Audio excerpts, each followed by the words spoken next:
तो जब सामूहिक हम कीर्तन करते हैं तो उस समय एक तुमुल ध्वनि पैदा होती है, और वो जो तुमुल ध्वनि है वो अकेले में कीर्तन करने के बजाय सामूहिक रूपेण कीर्तन करने से मन मस्तिष्क पर गहरा प्रभाव छोड़ती है।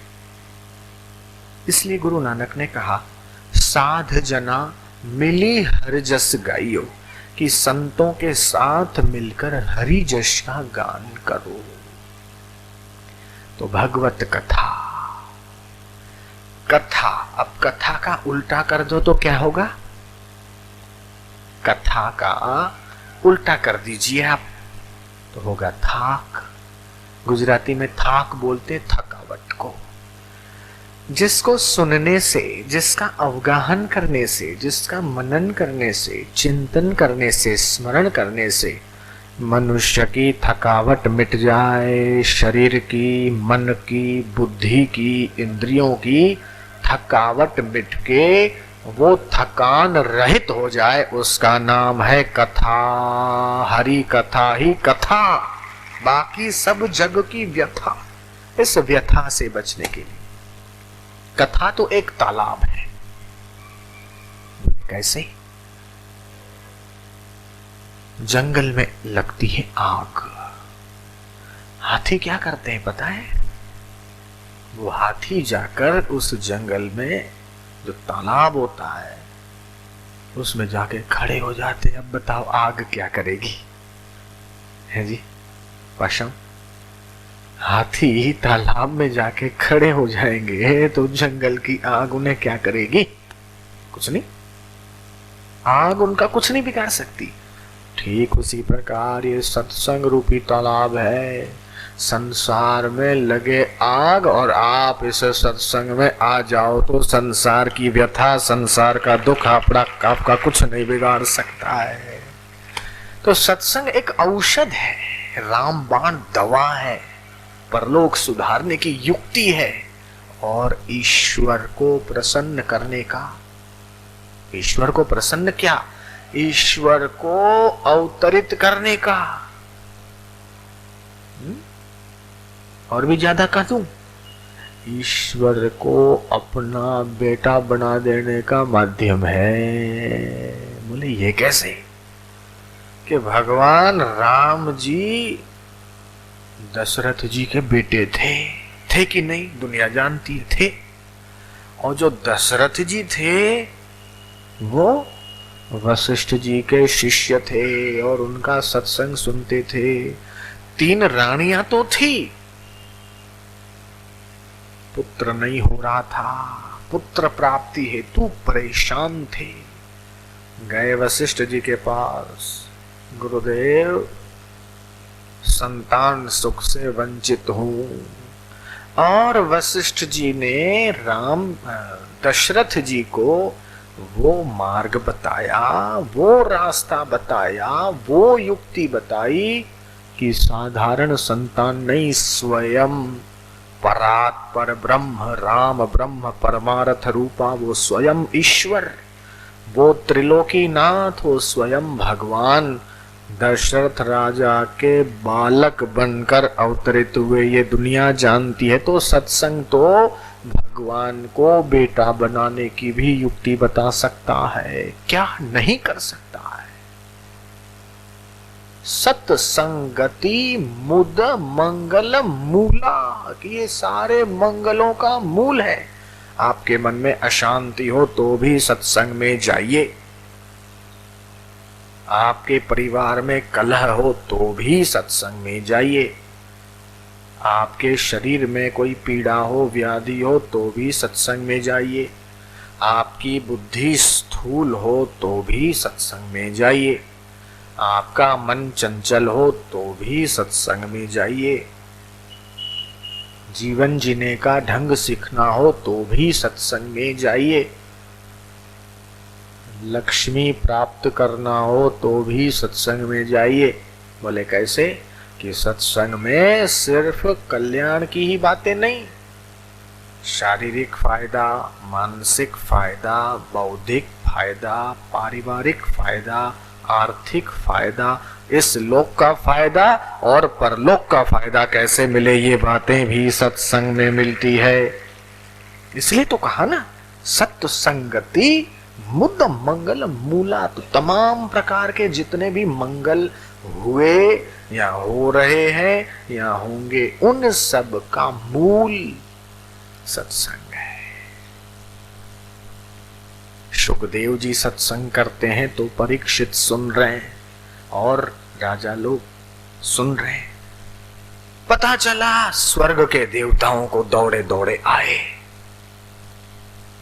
और परीक्षित और जो दूसरे राजा परम भागवत सुखदेव जी के मुंह से भागवत की कथा सुनने को जा रहे थे, उनको कहा कि हम आपको स्वर्ग का अमृत पिलाते हैं, इसके बदले में आप तो यहां से चले जाओ, इसके बदले हम लोग बैठते हैं और सुखदेव जी के श्रीमुख से निकलने वाला ये भागवत अमृत पीते हैं। ऋषियों ने देवताओं से कहा, कहां तो कांच का टुकड़ा और कहां हीरा, इसकी तुलना भला कैसे हो सकती है।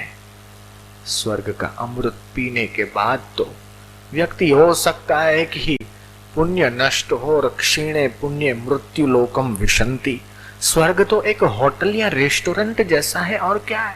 तभी तक आप होटल में या लॉज में या रेस्टोरेंट में रह सकते हो जब तक आपके पास पैसे हैं, और पैसा हो गया खत्म तो भाई जाओ बाहर।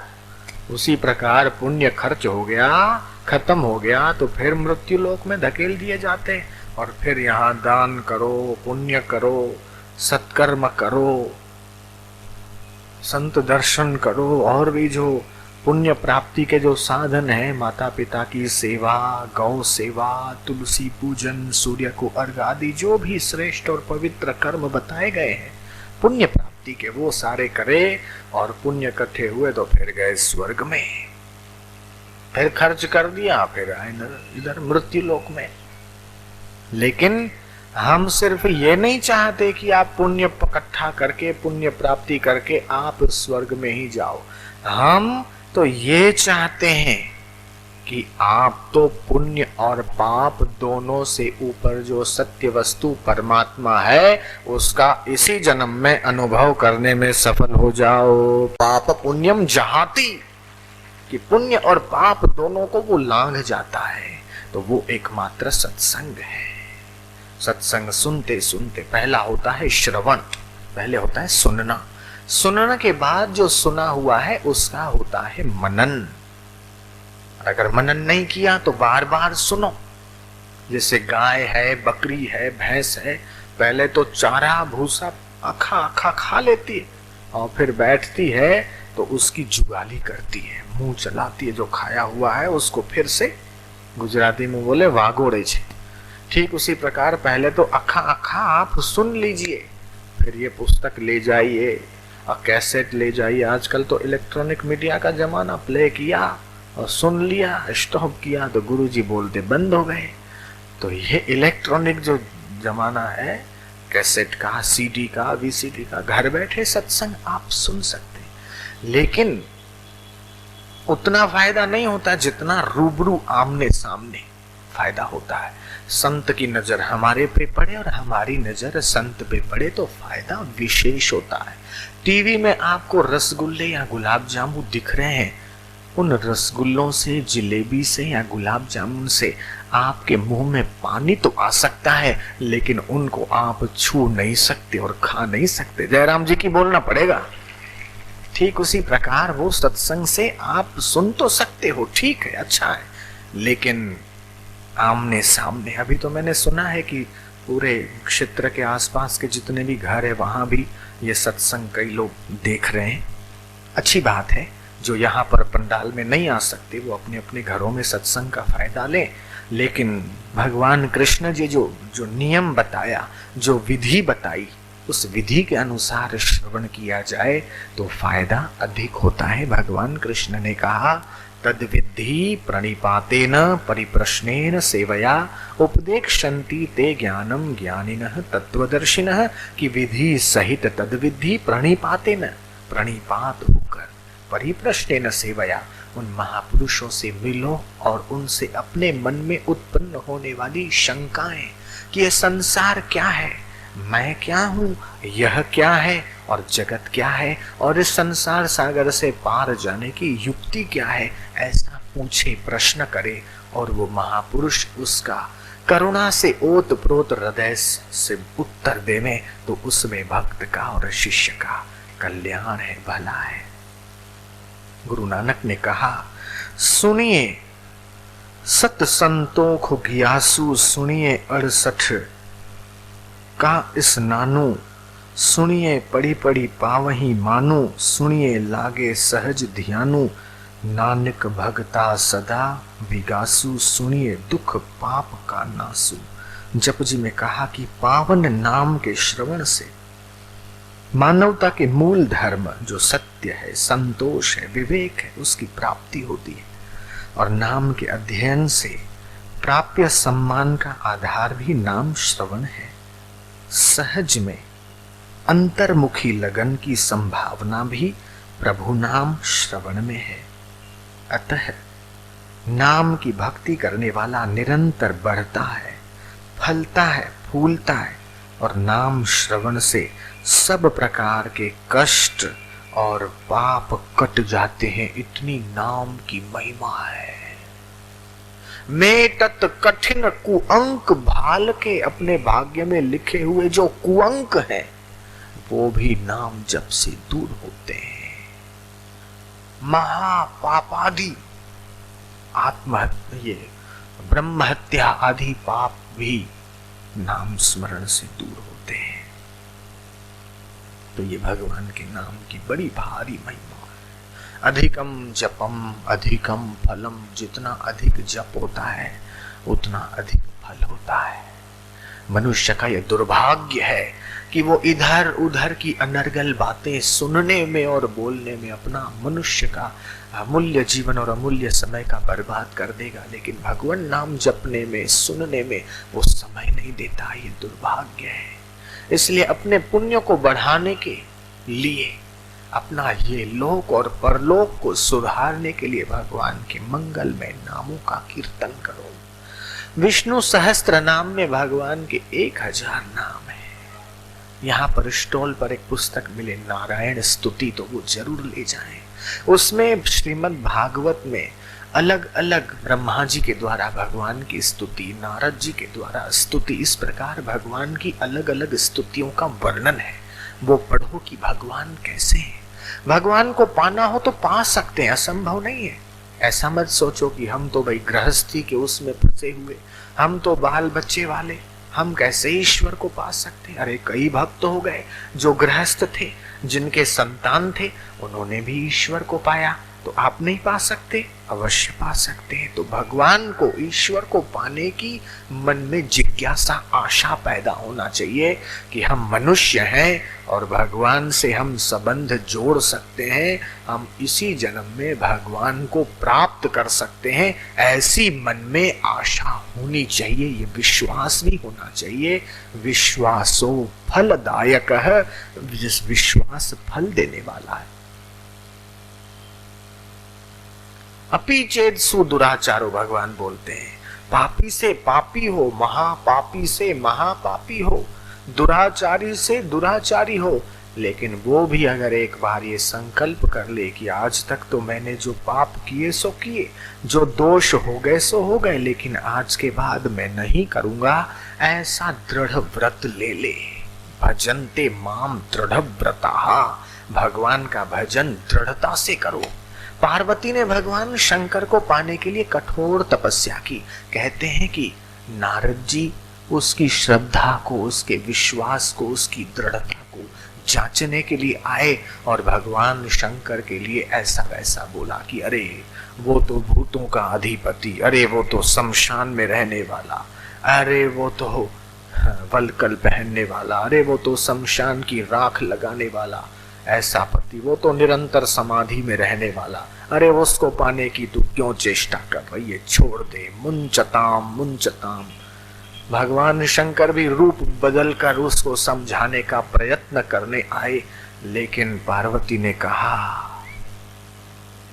हठ न छूटे छूटे बरु देहा, मैं, मेरी जो हठ है वो हठ नहीं छोड़ूंगी, चाहे एक शरीर क्या कई शरीर लेना पड़े तो ले लूंगी, लेकिन जन्म जन्म लगी रगर हमारी, वरहूं तो शंभो न तो रहूं कुमारी। इसको बोलते हैं अडिगता, दृढ़ व्रता। अपने भजन में अपने लक्ष्य के प्रति अडिगता होना चाहिए कि चाहे कुछ हो जाए। कार्यम साधयामि वा देहम पातयामि। सनावत समिति के भाई इंदौर में मेरे पास आए सनावत का कार्यक्रम लेने के लिए। मैंने बहुत उनको टालने की कोशिश की। मैं आपको बहुत एकदम सही बात बता रहा हूँ, सच बता रहा हूँ। मैंने कहा नहीं, फिर कभी, अभी नहीं, ये नहीं। वो बाहर ठंड में ठुठरते रहे, गए नहीं आश्रम से। 1 दिन हुआ, 2 दिन हुआ, फिर मैं अचानक कुटिया से बाहर निकला, दरवाजा खोला तो ठंड में बैठे बैठे ठुठर रहे थे। मैंने कहा क्यों, क्या बात है, गए नहीं? बोले जब तक कार्यक्रम नहीं मिलेगा तब तक यहाँ से हम जाएंगे नहीं। उनकी अडिगता के आगे मेरी जो न देने की अडिगता थी वो ढीली पड़ गई, और ये कार्यक्रम हो रहा है और कितना बढ़िया हो रहा है, आप देख रहे हो, हम देख रहे हैं। इतना ही नहीं, फिर अभी 2-5 दिन पहले भी मैंने उनको समझाया। मैं कहा देखो, हो सके कैंसिल करना हो तो कर दो, मैं इतना दूर अहमदाबाद से दूर पड़ेगा, नहीं आ पाऊंगा, फिर कभी देखेंगे, ये वो। मैंने जितना हो सके उनको समझाने बुझाने की कोशिश की। बोले नहीं, प्रचार हो गया है, सबको खबर लग गई है, आना ही पड़ेगा, नहीं आओगे तो काम नहीं चलेगा। मैंने कहा कोई दूसरे भी वक्ता हैं अपने आश्रम में सत्संग वगैरह करते हैं, हम उनको भेज देते हैं। बोले नहीं, आपको आना पड़ेगा, आपके आए बिना काम नहीं चलेगा, आपका ही प्रचार हुआ है, सब लोग निराश हो जाएंगे। ऐसा मुझे पटाया कि मैं आपके सामने हाजिर हो गया, आप देख रहे हो। तो ये अडिगता करना है, मतलब करना है। कार्यम साधयामि वा देहम पातयामि। हठ न छूटे, पार्वती ने कहा छूटे बरु देहा, मैं मेरी हठ नहीं छोड़ूंगी। शरीर छूट जाए तो छूट जाए, क्योंकि ऐसे शरीर तो न जाने कितने मिले और कितने छोड़ दिए। और भगवान कृष्ण भी अर्जुन को यही दृढ़ व्रत का संदेश देते हुए कहते हैं, धर्माद्धि युद्धात् श्रेयोत्सात् क्षत्रिय से न विद्यते, कि क्षत्रिय के लिए धर्म युद्ध से बढ़कर और कोई श्रेयस्कर उपाय नहीं है। जायते म्रियते वा कदाचित् नायं भूत्वा भविता वा न भूयः अजो नित्यः शाश्वतो यं पुराणो न हन्यते हन्यमाने शरीरे। अर्जुन, तू ये समझता है कि इस शस्त्रों के मारने से मनुष्य मर जाता है? ये आत्मा तो कभी नहीं मरता, और तू इनको नहीं मारेगा तो ये नहीं मरेंगे, ऐसा भी तो नहीं है। कालक्रम से तो ये मरेंगे ही मरेंगे। इससे तो धर्म के लिए तू लड़। अगर पराजित होकर मर जाएगा तो भी श्रेष्ठ लोगों को श्रेष्ठ गति को प्राप्त होगा, और अगर तू मारेगा तो यश को प्राप्त होगा। इसमें डरने की क्या जरूरत? क्लैव्यम मास्म गमः पार्थ। इस हृदय की दुर्बलता को, इस हिजड़ेपने को, नपुंसकता को छोड़ दे। 108 गाली दिया है भगवान कृष्ण ने अर्जुन को गीता में। आसुरम भाव आश्रिता नराधमा। ऐसे लोग नराधम है जो ईश्वर की भक्ति नहीं करते। आसुरम भाव आश्रिता, वो असुर भाव से ग्रसित है, वो नरों में अधम है, जो खाने पीने और संसार की वस्तुओं को इकट्ठा करने में और परिवार को बढ़ाने में और उसी में लगे हुए हैं। संसार को ही सच्चा मानते और संसार की वस्तुओं को ही सच्चा मानते और संसार के संबंधों को ही बढ़ाते रहते हैं, और जो परमात्मा की ओर ध्यान नहीं देते, शाश्वत ईश्वर की ओर नहीं चलते और सिर्फ संसार की ओर ही दौड़ते रहते हैं। काम क्रोध लोभ मोह मद मत्सर आदि विकारों में ही पड़े हैं। ऐसे लोगों को तो नरों में अधम समझ है। पुरुषोत्तम, पुरुष श्रेष्ठ। क्लैब्यम मास्म, क्लैब्यम मतलब नपुंसकता। तुझे ये शोभा नहीं देता है अर्जुन। अपनी हृदय की इस दुर्बलता को छोड़ दे। उत्तिष्ठ विगत ज्वर युद्धस्व विगत ज्वर। विगत ज्वर होकर तू ठीक से अपना कार्य कर। योग कर्मसु कौशलम, अपने कर्म में कुशलता ही तो योग है। भगवान कृष्ण कहते हैं आत्मैव आत्मनो बंधु आत्मैव रिपुरात्मनः बंधुरात्मनात्मा तस्य ये नैवात्मना जिताः अनात्मनस्तु शत्रुते वर्तेत आत्मैव शत्रुवत्, कि मनुष्य आप ही अपना मित्र है। सुमति कुमति सबके उर रहहीं, वेद पुराण निगम असकहीं। सबके भीतर अच्छे विचार होते हैं, सबके भीतर बुरे विचार होते हैं। अब ये मनुष्य किसको पोषण देता है? ये कलयुगी बुद्धि और ये कलयुगी मन अच्छे मार्ग पे जाते हैं तो संकल्प करके फिर विकल्प करा देता है। चलो उठो, चलो ये काम करो, चलो ये करो, चलो वो करो।